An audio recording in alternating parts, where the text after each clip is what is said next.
नमस्कार। कृषि दर्शन कार्यक्रम में आप सभी दर्शकों का स्वागत है। हमारे प्रदेश का किसान बागवान समृद्ध हो सके और कृषि कार्यों में उपयोग होने वाले घटकों की आपूर्ति उसे नियमित रूप से हो सके, इसके लिए हमारे प्रदेश का राज्य सहकारी बैंक किस प्रकार की ऋण सुविधा देता है, इस विषय पर आज हम चर्चा करने जा रहे हैं। चर्चा में भाग लेने के लिए हमने विशेष रूप से आमंत्रित किया है डॉक्टर आरपी नेंडा जी को। नेंडा जी, आपका कार्यक्रम में बहुत बहुत स्वागत है। नमस्कार।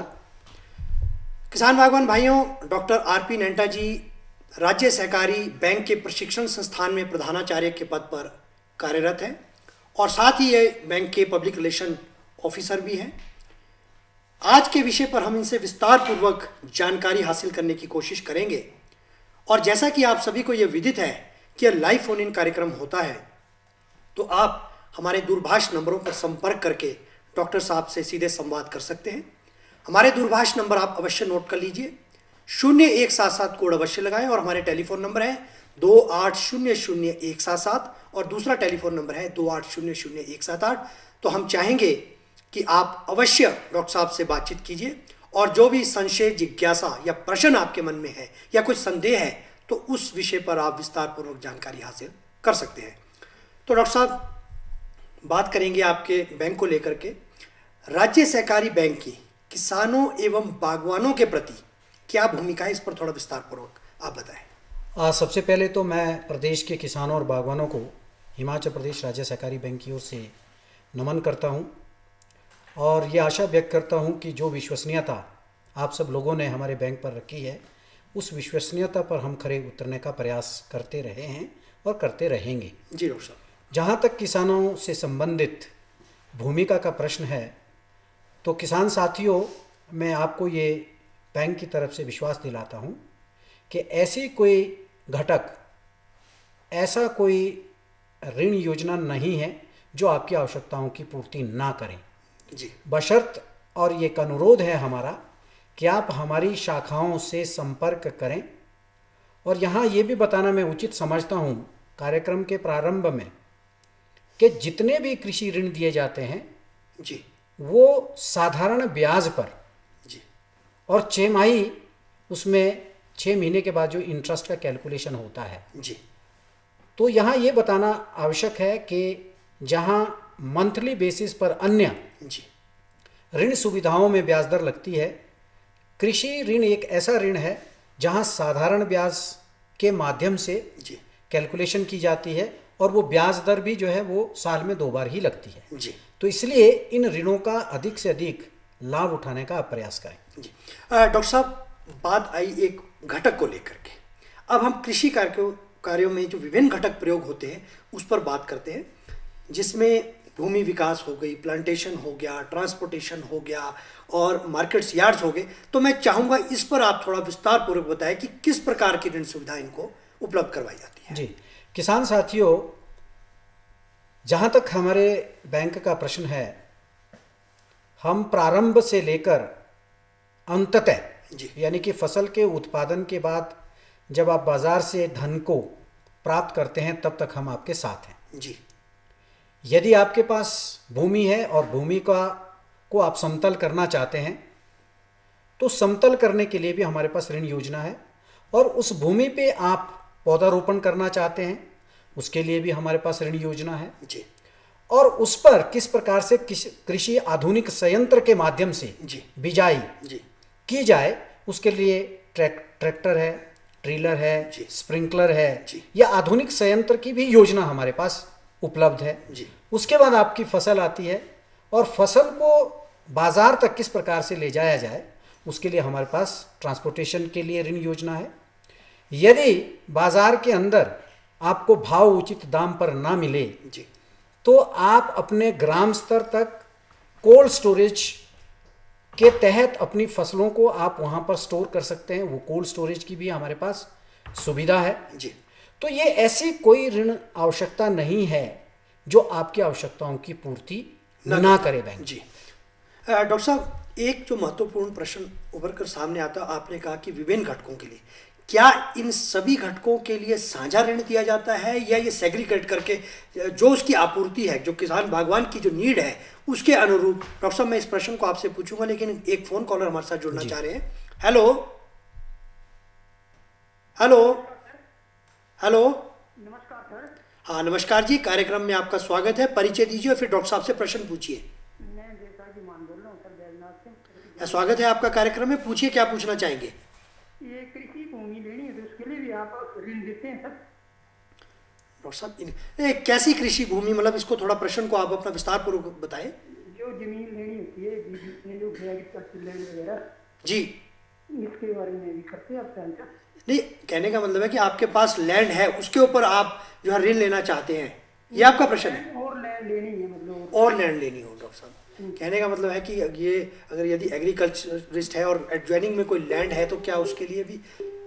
देखें, जो अगर आप अपनी भूमि में इजाफा करना चाहते हैं जी, और आप ऋण की आपकी आवश्यकता है, तो निश्चित तौर पर हमारे पास कुछ और विभिन्न योजनाएं हैं जी, जिसमें शायद ये इंटरेस्ट का जो रिबेट जी, आपकी मैं बात करी है जी, जी, वो उसमें ना मिले, लेकिन ऐसी कोई चीज़ नहीं है जो हमारे पास उपलब्ध नहीं है। जी, आपकी विश्वसनीयता, आपका बैंक के साथ जो रिलेशनशिप है, अगर वो अच्छा है तो आपको कितने धन की आवश्यकता है, उस धन की आवश्यकता के अनुरूप आपको एक को प्रोजेक्ट प्रपोजल आपको उस बैंक को सबमिट करना पड़ेगा। उसके बेसिस पे, एनालिसिस करने के बेसिस पे हम आपको वो ऋण की आवश्यकता की पूर्ति करेंगे। जी। लेकिन डॉक्टर साहब, जो इनका मूल प्रश्न था वो इनका कहने का था कि यदि हम एडजॉइनिंग लैंड, तो ये शायद इस ऋण के अंतर्गत ना आए, जैसा कि आपने कहा कि वो शायद इतना सब्सिडाइज ना हो, सब्सिडाइज नहीं हो पाएगा। डॉक्टर साहब, मैं आपसे प्रश्न कर रहा था कि क्या ये जिसको कहते हैं कि कोलैबोरेट में सारे घटकों के लिए ऋण मिलता है कि डिफरेंट अलग अलग के लिए भी मिलता है? ये जितनी जिसकी आवश्यकता है, जी, किसी फार्मर की भूमि विकास के लिए आवश्यकता हो सकती है, किसी की ट्रैक्टर के लिए हो सकती है, किसी की स्प्रिंकलर्स के लिए हो सकती है, जो आवश्यकता है, पर्पस उसका क्या है, उस पर्पस के हिसाब से आपको डिफरेंट सेगमेंट्स के अंदर आपको अप्लाई करना पड़ेगा, और उस एप्लीकेशन के आधार पर जो पर्पस आपने उसके अंदर लिखा है, उन पर्पजों के माध्यम से आपको ऋण की स्वीकृति की जाएगी। जी डॉक्टर साहब, हम और विस्तार में चर्चा करेंगे क्या ऋण की सीमा है, ब्याज दर क्या है, लेकिन एक जो आज सुनने में आता है किसान क्रेडिट कार्ड ऋण, ये क्या है डॉक्टर साहब, इससे क्या तात्पर्य, इसमें थोड़ा विस्तार पूर्वक बताएं। देखें, ये योजना बहुत ही महत्वाकांक्षी योजना है, भारत सरकार की योजना है, और अभी भी हमारे हिमाचल प्रदेश की अगर मैं आपको बात बताऊं, जी, इसमें जो लक्ष्य रखा गया है वो 100% किसानों को किसान क्रेडिट कार्ड के माध्यम से लाभ पहुंचाना जो है वो भारत सरकार का उद्देश्य है। और उस उद्देश्य की पूर्ति से उन किसानों को विशेषतः जो निम्न स्तर का किसान है, उनके लिए भारत सरकार जो है वो अनुदान भी, जो इंटरेस्ट सबवेंशन है, अनुदान के रूप में वो बैंक को, वो भारत सरकार उस पैसे को उनकी ओर से हस्तांतरित करती है, ट्रांसफर करती है। तो वो एक ऐसी सरल योजना है जिसके तहत किसान 3 लाख रुपए तक के ऋण को प्रथम 7% ब्याज दर से उसे सैंक्शन किया जाएगा जी, और उसके बाद 3% का इंटरेस्ट सबवेंशन भारत सरकार से आएगा, यानी कि कुल मिलाकर 4% ब्याज दर पर ये ऋण किसानों को दिया जाता है। जी, तो कहने का मतलब है कि सिर्फ 4% मात्र देय होगा, बाकी 3% जो है वो भारत सरकार उसमें कंट्रीब्यूट करती है। डॉक्टर साहब, एक प्रश्न और आ रहा है हमारे कार्यक्रम में, हम उस प्रश्न को ले लेते पहले। Hello hello hello hello. लगता है डॉक्टर साहब किसी कारणवश जो है ये संपर्क नहीं बन पाया। डॉक्टर साहब, अब ये तो बात हुई किसान क्रेडिट कार्ड को लेकर के, तो इसके लिए मैं आपसे जानना चाहूँगा, क्योंकि किसान बागवान देखिए योजनाएं बहुत है, चाहे वो प्रदेश सरकार की है, चाहे आपके बैंक की है, चाहे भारत सरकार, लेकिन इन योजनाओं का लाभ एक किसान तक पहुंच सके, उसके घर द्वार तक पहुंच सके, यह एक अपने आप में बहुत बड़ा प्रश्न चिन्ह रहता है। तो जैसे आपने किसान क्रेडिट कार्ड की बात कही, तो इसके लिए डॉक्टर साहब क्या औपचारिकता रहेगी, किसान बागवान कहाँ पर संपर्क करे, किस प्रकार से ये क्रेडिट कार्ड उनको उपलब्ध हो सके, इसके बारे में थोड़ा सा बताएं। देखिए, किसान क्रेडिट कार्ड के लिए बेसिकली इसमें मैं आपको किसानों को ये लाभ की बात और बताना चाहता हूँ जी, कि ना केवल ये किसान क्रेडिट कार्ड उनकी आइडेंटिटी, उनकी विश्वसनीयता, उनका एक पहचान पत्र है जी, उसके साथ साथ इस किसान क्रेडिट कार्ड के अंदर एक उसको डेबिट कार्ड दिया जाता है जी कि यदि उसको ऋण की आवश्यकता पड़ती है और कहीं से उसको वो पैसा निकालना है जी तो वो उस पैसे को जो है किसी भी एटीएम से निकाल सकता है। जी यदि उसको खाद की आवश्यकता है, बीज की आवश्यकता है, ट्रांसपोर्टेशन की आवश्यकता है, और उसके साथ साथ किसानों का फसलों का भी इंश्योरेंस, कृषि बीमा योजना के अंतर्गत वो इंश्योरेंस की जाती है जी। लेकिन किसानों तक ये जानकारी पहुंचाने की जो जिम्मेवारी है वो सभी बैंकों की है जी। और बैंक इसमें तरह तरह की कार्यशालाओं का आयोजन जो है वो जिला स्तर से ब्लॉक स्तर से पंचायत स्तर तक जाता है जी तो लोगों को जानकारी दी जाती है और ये जानकारी किसानों को है जी।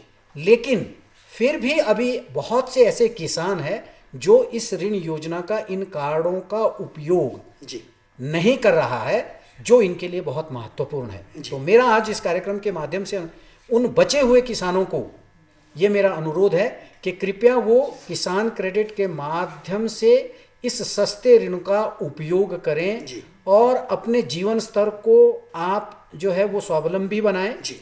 और अपनी आर्थिकी को वो सुदृढ़ करें जी ताकि आप राष्ट्रीय मुख्यधारा में सम्मिलित हो सकें। जी। डॉक्टर साहब, ये बड़ी अच्छी बात आपने कही। डॉक्टर साहब, अब बात करते हैं, जैसा हम बात कर रहे थे कि आपने कहा कि विभिन्न एलिमेंट्स, जो विभिन्न घटक है, उसमें किसी के लिए भी ऋण लिया जा सकता है। तो डॉक्टर साहब, उसमें यदि हम बात करते हैं किसानों बागवानों को लेकर के, तो मैक्सिमम ऋण दर क्या रहती है डॉक्टर साहब? ये निर्भर ये करता है कि आपकी प्रोजेक्ट रिपोर्ट क्या आपको दर्शाती है। जी। तो 30 लाख तक की सीमा तो निर्धारित है जी। यदि आपकी प्रोजेक्ट रिपोर्ट उससे ऊपर को आपको आवश्यकता है ऋण की, तो वो भी आपको, वो ऋण आपको मिलेगा और कृषि ऋण के अंदर मिलेगा जहां पे साधारण ब्याज के माध्यम से आपको मिलेगा। तो किसान साथियों, सीमा हमारी एक औपचारिकता है, उस औपचारिकताओं किसके ऊपर भी आपको ऋण मिलता है प्रोवाइडेड आपकी आवश्यकता आपके कागजातों में, आपकी प्रोजेक्ट रिपोर्ट्स में वो दर्शाई जाए। तो हमको ऐसी कोई सीमा का बंधन नहीं है बैंकिंग को कि हम एक सीमा निर्धारित करेंगे और उतना ही आपको ऋण देंगे। कहने का मतलब कि एक्सटेंड टू लिमिट नहीं है। हाँ। उसमें लिमिट एक्सीड कर सकती है, लेकिन है। वो उनकी जो प्रोजेक्ट रिपोर्ट्स है या जो उनकी दस्तावेजों की उपलब्धता है उसके ऊपर निर्भर करता है। यहाँ पे मैं थोड़ा सा आपको एक और चीज बताना चाह रहा था जी डॉक्टर साहब, कि ये जो चीजें हैं ये सारी जमीन से जी जुड़ी हुई चीजें हैं जी। अब जुड़ी हुई चीजें होने के नाते अब जो किसान क्रेडिट कार्ड की अभी आपने प्रश्न किया जी, वो केवल 3 लाख नहीं मिलता है जी। वो आपको 20 लाख भी मिल सकता है, 50 लाख भी मिल सकता है, 1 करोड़ भी मिल सकता है, लेकिन निर्भर ये करता है कि आपके पास कृषि योग्य भूमि क्या है जी। और उस कृषि योग्य भूमि के अनुपात के हिसाब से आपको ऋण को स्वीकृत किया जाता है। तो उसके अंदर कृषि योग्य, मैं इसलिए आपको बताना चाहता हूं कि जब वो ऋण का आपको सैंक्शन करना है बैंक ने, तो वो ये देखता है कि ये कृषि योग्य अगर जमीन है तो उसका स्केल ऑफ फाइनेंस क्या है और उस स्केल ऑफ फाइनेंस के हिसाब से जितनी जमीन उसके अंदर जमाबंदी के अंदर दर्शाई गई है उसका मल्टीप्लायर फैक्टर लगता है और वो उसका एलिजिबिलिटी बनती है। उदाहरण के तौर पे यदि आपके पास 10 बीघा का एक बगीचा है और आजकल फलदार बगीचे का, सेब का मैं यहाँ पे आपको उदाहरण दे रहा हूँ, 90,000 रुपया उसका पैमाना निर्धारित किया गया है, तो 90,000 गुना 10 वो आपका एलिजिबिलिटी पैरामीटर्स बन गया है। लेकिन अगर वो संख्या आपको लेना, उतना आपको ऋण लेना है, तो वहां 3 लाख के ऊपर का जो ऋण आपको स्वीकृत किया जाएगा वो इंटरेस्ट सब्सिडी वाला ऋण नहीं होगा। वो उसका जो दर होगी, ब्याज दर होगी, वो 11% होगी, लेकिन साधारण ब्याज होगा। लेकिन 3 लाख तक का ऋण, इसी में अगर 9 लाख का ऋण है, 3 लाख तक का ऋण आपको इंटरेस्ट सबवेंशन का मिलेगा, बाकी जो बैलेंस आपका ऋण मिलेगा वो आपको 11% साधारण ब्याज के माध्यम से आपका कैलकुलेट किया जाएगा। जी। तो डॉक्टर साहब, अब एक महत्वपूर्ण, बड़े संक्षिप्त में चाहूँगा, सैंक्शन के लिए क्या औपचारिकता रहती है? क्या ये संबंधित शाखा में ही सैंक्शन हो जाता है कि या आपके उच्च कार्यालय तक, जो प्रबंध निदेशक उनके कार्यालय तक आता है? जी देखें, ब्रांच लेवल पर ब्रांच मैनेजर्स को काफ़ी पावर्स दी गई है। 3 लाख तक के ऋणों का जो सैंक्शनिंग पावर है वो ब्रांच तक है। उसके बाद 3 स्तरीय हमारा सैंक्शनिंग प्रोसीजर है, उसके बाद हमारा जिला प्रबंधक आता है और उसके बाद जो है हमारा मुख्य कार्यालय आता है। तो मेजॉरिटी जो ऋण है किसानों के, उसकी आवश्यकताओं की पूर्ति शाखा तक ही हमने जो है वो दे दी है। जी। तो ये नहीं है कि वो आपको जो है वो जिला प्रबंधक को आपको अप्लाई करना पड़ेगा यदि वो बड़े स्तर का जी आप जी ऋण तो लेना डिफरेंट चाहते स्टेजेस हैं, पर जो है तो जैसे वो- जैसे आवश्यकता है उसके जी। अनुरूप जो है ये सैंक्शन होता है। डॉक्टर नेंटा जी, आप हमारे कार्यक्रम में आए और इतनी महत्वपूर्ण जानकारी आज आपने हमारे किसान बागवान भाइयों को जो बैंक से संबंधित सुविधाएं उनके लिए उपलब्ध करवाई जा रही है इस विषय पर आपने दी, आपके इसके लिए बहुत बहुत धन्यवाद। तो किसान बागवान भाइयों, हमें दीजिए अनुमति। नमस्कार। नमस्कार।